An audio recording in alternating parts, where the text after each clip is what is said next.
Can you hear me? I can't hear you. Balderdash.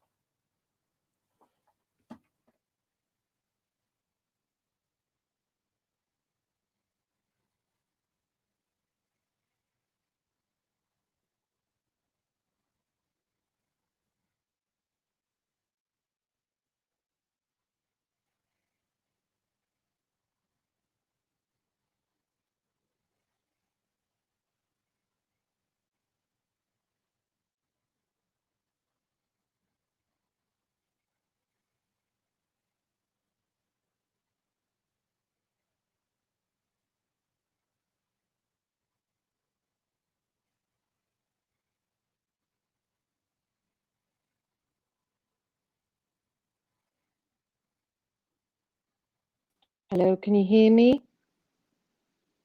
Hello? Hello, hello, hello. Can you hear me? Hello?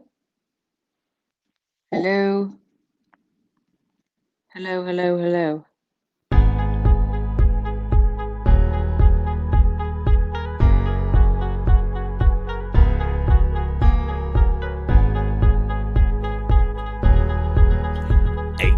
Seconds, 17, 15, 14.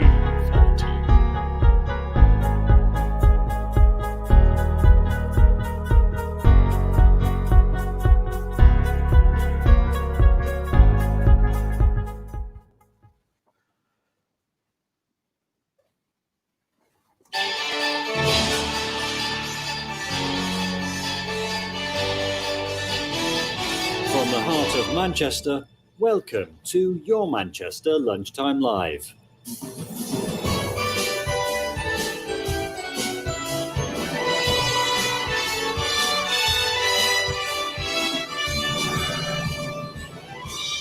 Well, a very good afternoon to each and every one of you joining me, Miss Belinda Scandal, for this episode of Lunchtime Live. And boy, oh boy, oh boy, oh boy, and perhaps in Welsh, boy, oh, where have we got a fabulous show lined up for you? Yes, we are joined by legend, and I mean this not lightly. The one and only Miss Rhea Jones is joining us, so sit back, get your cup of soup ready, everybody. We have got an absolute treat for you. Can you hear me? We can hear you perfectly. Hello. Oh, good. Can you hear me, Mother? It's very scary, you know. It really is, honestly. I know. I've just had my cup of soup and I'm ready for this. Now, listen, I just want to tell a few people about you, just in case they've been hiding in the cupboards for all these years. Age 19, Rhea became the youngest actress to play the title role of Evita. Later, she went on to play Svetlana and Florence in the West End production of Chess. That's the two main wonderful parts. She's also played the lead in Cats, which was Grisabella. She's done I Dreamed a Dream in Time Gone By, perhaps not like that, and I hope in better in Les Miserables, and of course as the narrator in Joseph. And more recently, people of Manchester may have seen her going with one look all over Sunset Boulevard. I mean, that's just a portion of your CV there, Rhea, isn't it? How are you today? Hello, I'm good, thank you. I'm laughing at myself because I'm literally sitting on an armchair in front of my fire with my little dog by my feet with a cup of tea. All I need is, I've got a baseball cap on. It should be flat, really, shouldn't it? But I'm laughing at myself. I'm like Grandma Jones. But I'm really well, thank you. How are you? I'm all right, yes. It's cold today here in Manchester. You're in Wales, I take it, is it? No, I'm in London. I'm from Wales, but I'm in London, yeah. And I've just been for a lovely... at all, then? Pardon? You're not locked down at all. We are. We're in tier 2 in London. Yeah. So we're sort of, well, you know, it gets, my mother, bless her, who is in Wales, I speak to her twice a day. And each time she says, what am I doing now? Where can I said, Mum, just stay inside. Don't go anywhere and you'll be fine, which she's done since February anyway. But I think it's confusing for them. You know, she watches the news, just hears snippets. Yeah, so I have to keep my eye on Wales and London, you know, because I was supposed to have gone down today. It's my dad's birthday on Friday.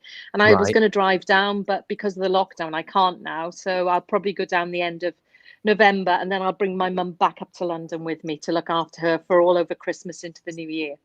And work-wise, how's that been affected for you? Well, Well, like everyone in theatre, and you should know this, in the entertainment Mm. industry, it's really been difficult. But you know, I'm a big saver. I save, you know, for times like this. And I just finished Gypsy at the Royal Exchange in Manchester, Yeah. and literally a month later, bam, it happened. But slowly, you know, little bits are trickling in, and of course, fingers crossed, I'll be doing Sunset again at the Curve in Leicester over Christmas and New Year. So I consider myself extremely lucky because I know there are many people, sadly, that have been left high and dry, and that's, you know, in front of the camera, behind the camera, on stage, but behind stage, the costumiers, the wig makers. It's vast, as we know, our industry. It doesn't Yeah. just, you know, stop with us on stage. We're just a small part in a big, big picture. And you're a massive part in a major picture. We're talking, of course, about the musical theatre world. Now, age 19, taking on the role of Ava Peron in Evita. Just let's go back to that. How did that come about? How on earth did you Oh, feel taking on such a momentous role? do you know what? I think I was lucky in the fact that I didn't realize how big a role it was. I was that young, you know, and I hadn't been living away from home that long. And I, you know, although I loved musicals, I wasn't a huge buff, so I'd never seen the show. Of course, I knew the song "Don't Cry for Me, Argentina," but I think it was a plus for me that I hadn't seen how big the role was before I started rehearsals. Because it's not But for the when you faint heart, that role at all, is it? no, but I think when you're that age, you know, it was just right, head down, do the best I can. I was 18 when I actually auditioned for Hal Prince. And it was so funny in my audition when he offered it to me there and then, on my recall, he said, I just said to Bob Swash, who was the producer, where have you been? Where's this girl been the last few years? And then I realized your age, probably still in school, you know, and that was it. And he sort of definitely, what an amazing, wonderful, I mean, genius to give me my first break was Hal Prince. How lucky am I? You I know, know. and I never really sat down and thought it would be my career, it would be a profession. I got started to get paid for singing when I was doing summer season in Porthcawl in Wales, and got paid for singing, and thought, well, if I can earn money singing, how fab Summer would that season be? at Porthcawl, what? In like a holiday park Porthcawl scenario? Pavilion. It's Porthcawl Pavilion. It's a lovely little theatre where I did my very Wow. first professional panto when I was 15. And it was there that I was spotted by an agent who had come down to see a client in the show from London, and asked my mum and dad if he could represent me, if he could manage me. So we went up to London, signed the contract, and he was the one that got me an audition for Joseph, for the narrator for Bill Kenwright's tour when I was 16, and I got the role. And I went on the road and I was 16, turned 17, got my full equity card by doing that. And then from there, I went on to, you know, Evita and everything. And that was been doing this now 37 years. So It's kind of like the yeah. fairy tale and ultimate story for anybody wanting to get into musical theatre, your story, isn't it? Because you Well, have I think continued success. anybody, yeah, I think anybody that wants to enter it that doesn't have a money behind them in a way, because my Mhm. parents didn't have a lot of money, so I couldn't go to a drama school. And back in Wales then, I don't even think there was a musical theatre course, which there is now, a fantastic one at the Welsh College of Music and Drama. But back then you had to go to London if you wanted to go to any musical theatre college and take a course, and my parents couldn't afford that. So I suppose I just chose the experience way, and it just sort of led me. It led me. The opportunities came along. I took them. I don't think I'd regret anything going back. A couple of things I turned down, maybe I shouldn't have turned down for reasons, but I think I've been lucky in being at the right place at the right time. Um, but I just feel, yeah, I think for working class kids that come from all over the UK, I think my story might be a good one for them to aspire to. It's not always about, you know, money and drama school, and of course training's wonderful, don't get me wrong. And you know, if my parents had money, that's probably the path I'd have taken, but I didn't, so I went the other way. There you go. And Yeah. of course, you've got so many legends from the musicals that have believed in you. You talk to us about Hal Prince. Andrew Lloyd Webber, of course, released his autobiography not long ago and wanted you to be part of his wonderful concert tour that he did. Yes, yeah, he did. We did a workshop called Unmasked, and it was basically celebrating Andrew's career. And he's been the huge part of my career. I've done nearly all his shows. There's only a handful that I haven't done. You know, I always joke I've got a lot to thank him for: my house, my shoes, my car, because he literally his musicals have paved my career really. And of course, Norma Desmond being a huge part of it. Right at the beginning, when I was 24, when he asked me to do the original workshop, when he first showed it to friends and colleagues and producers. And then, of course, fast forward, most people know the story of the Glen Close Coliseum uh, version, and then it's sort of come full circle. So he's, you know, from Joseph to Evita to Cats to Sunset, I've done, you know, he's really been a major part of my career. So I've a lot to thank him for. And then, And of to course, sorry, go on. sorry. Go on after you. No, go on. No, it was just a lovely way to celebrate with him and his career doing that the show Unmasked. Yeah. And then I was going to say, on the flip side of the coin, you've played Mrs. Overall in Ain't Got Antiques. Do you know what? Listen, I know my first love is comedy. Although Yeah. I've always had the big roles of the big belty ballads and everything. I love comedy. I grew up watching Julie Walters, Victoria Wood, you know, all the old greats, Les Dawson, Dick Emery, I grew up in that era, and I love to make people laugh. And to get the chance to play that iconic role first, since after Julie Walters, which Yeah. were biggest shoes to step into, and I'm such a Mhm. fan. It was a dream job, but terrifying at the same time. Luckily, Victoria and I got on really well, and we became close friends, and she's very loyal to her friends. She terrified me, but I was absolutely in love with her as well at the same time. She was a genius, and I would love to play Mrs. Overall again.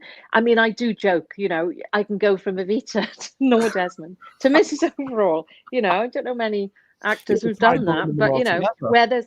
where there's a will. But the funny It's thing was, amazing.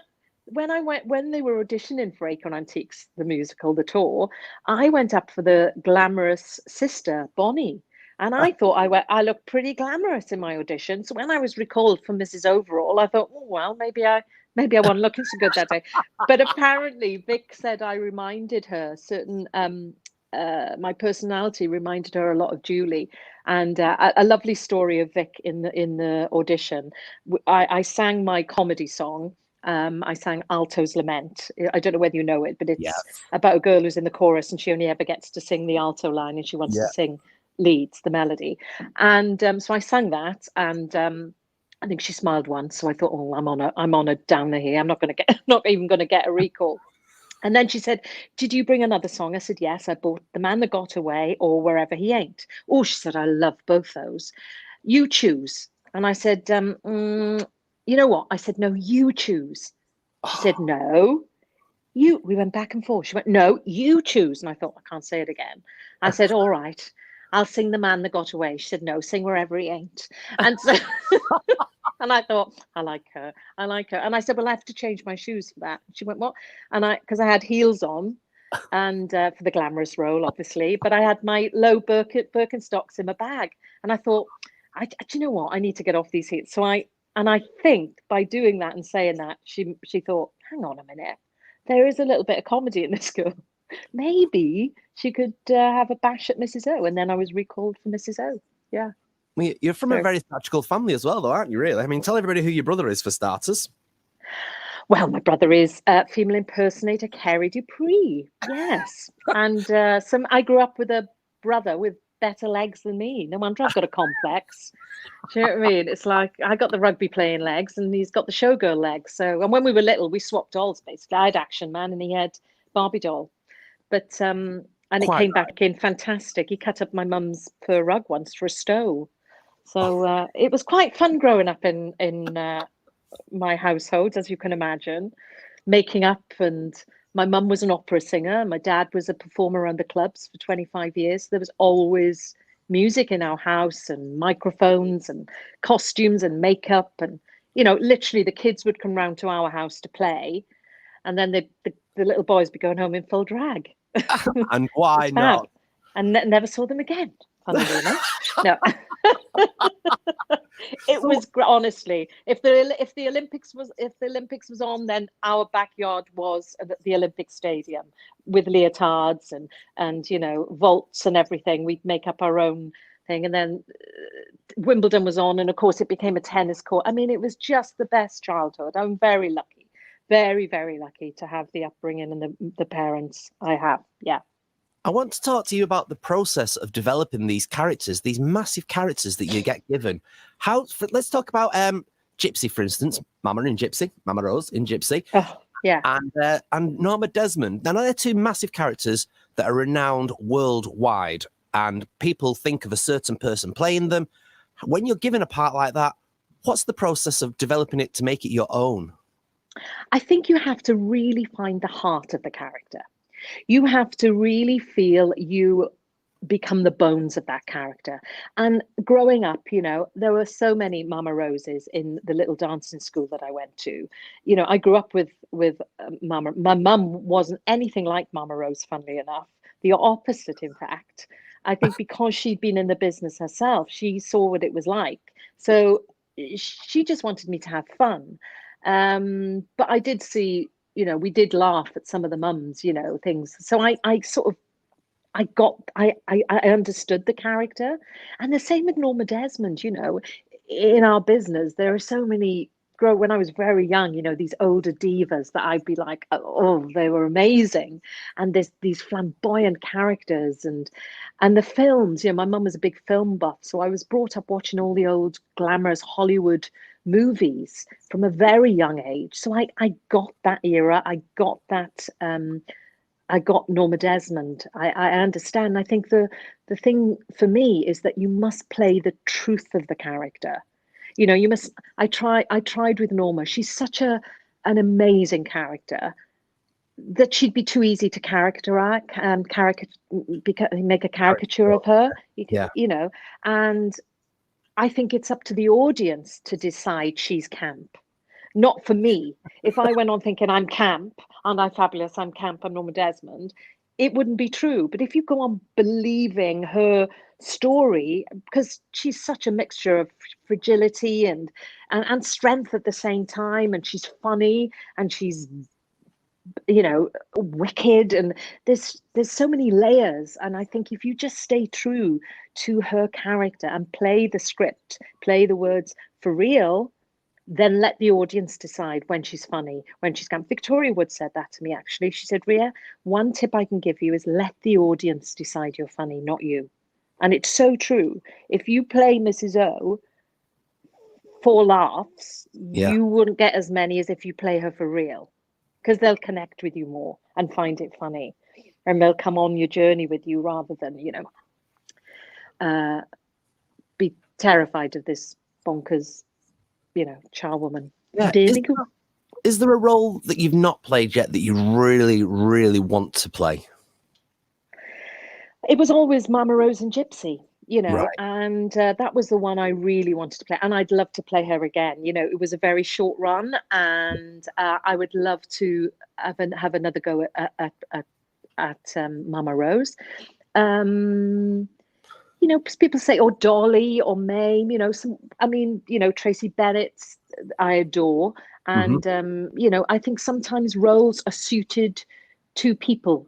And I think Tracy was perfect, and of course I'd love to sing the role, but I think you've got to have everything. It's a wonderful role. It's just when you get to a certain age, there aren't that many great roles for women in musical theatre.